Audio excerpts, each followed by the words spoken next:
Number five is very interesting. In Proverbs 24 verse number 27, it says, put your outdoor work in order and get your fields ready. After that, build your house. What is the fifth one? The fifth one is what I call rental income. In other words, you need to get income coming your way because of owning properties. Owning properties that you are going to lease to tenants, Airbnb, selling properties here and there. That is called property ownership. In our language today, we would call it the real estate investments. You need to use that as your source of income. Proverbs is saying that, you see, when you are doing your stuff, plan yourself well, organize your resources well, and after you have organized it well, build your house. In other words, own properties. Start owning properties. Turn those properties into sources of income. Turn them into sources of income. When you are living today, as long as you are doing whatever you are doing, in your mind you should have a desire to own a property. There is nothing wrong with owning a property. And I don't care which part of the world you're listening from, whether you are in India or you are in Kenya or you're in the US or you're in Europe or you are somewhere in Nigeria, wherever it is you're listening from, have a number one priority to own something. Own some property. Because if you own property, property has a way of giving you long-term income.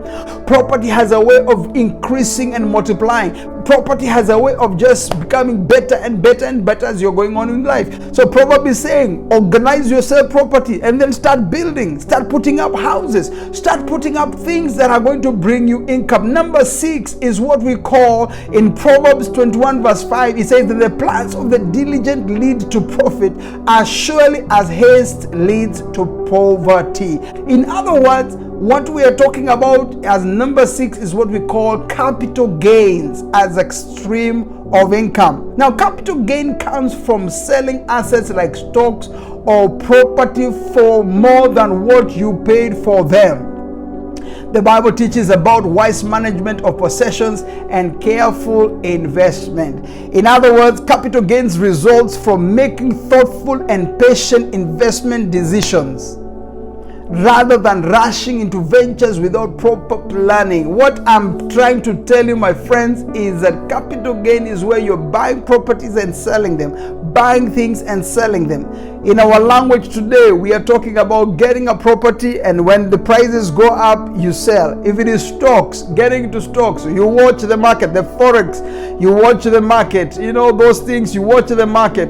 And once the market shoots, you do what? It is time to sell, it's time you sell. What are you doing? You are doing capital gain. And the Bible is saying that the plans of the diligent lead to profit as surely as haste leads to poverty. In other words, when you are a planner and you see how the market is flowing, you see how things are going, you know when to sell, you know when to buy. You know when to buy, you know when to sell. When you have that kind of a way of thinking, you will start gaining out of it. And then finally, number 7 is 1 Timothy 5:18. It says, for scripture says, do not muzzle an ox while it is treading on the grain, for the worker deserves his wages. Now you may wonder, what does that got to do with anything? This is what I'm trying to say. Everyone or somebody somewhere has a gifting in one way or the other. The 7th stream of income is what I call royalty income. Royalty income is actually earned from creating things. We call them intellectual properties. What are intellectual properties? Is, for example, when you write books. I have written my books myself. When you do music, when you have inventions, you have something that you develop that continuously pays you in terms of royalties. That is called royalty income. This is something that comes because of your creativity. It is rewarded over time. As you continue doing it, it keeps on getting rewarded, it keeps on getting rewarded, it keeps on getting rewarded. You may write a book, and within a certain time in your life, that book has earned you so much money. You don't write it again, you only wrote it once, but every time people are buying the book, you're getting money. You may have done music. Some of you who are doing music in YouTube, or you're selling whatever you're selling, that music, you only sang it once, but that music is still making you money. That's called royalty income.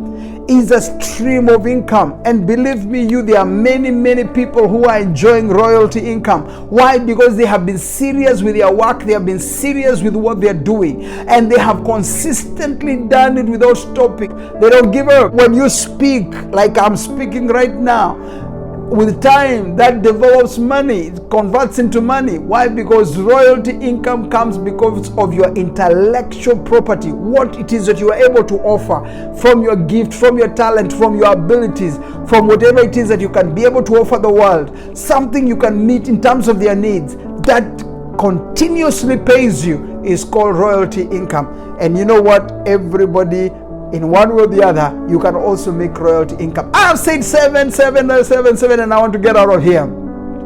Listen to this video again. Go back through them, write them down, and then start working with the other videos that I started talking about this. Combine everything together, and guess what? Me and you, we shall meet definitely in the field of the millionaires. Now, by the way, I'm changing my days of videos. I will only be appearing on Tuesdays, Wednesdays, and Thursdays. If you have not subscribed, go ahead and do so right now, and I really appreciate it. Otherwise, thank you for watching and thank you for listening. See you again in the next video. Bye bye.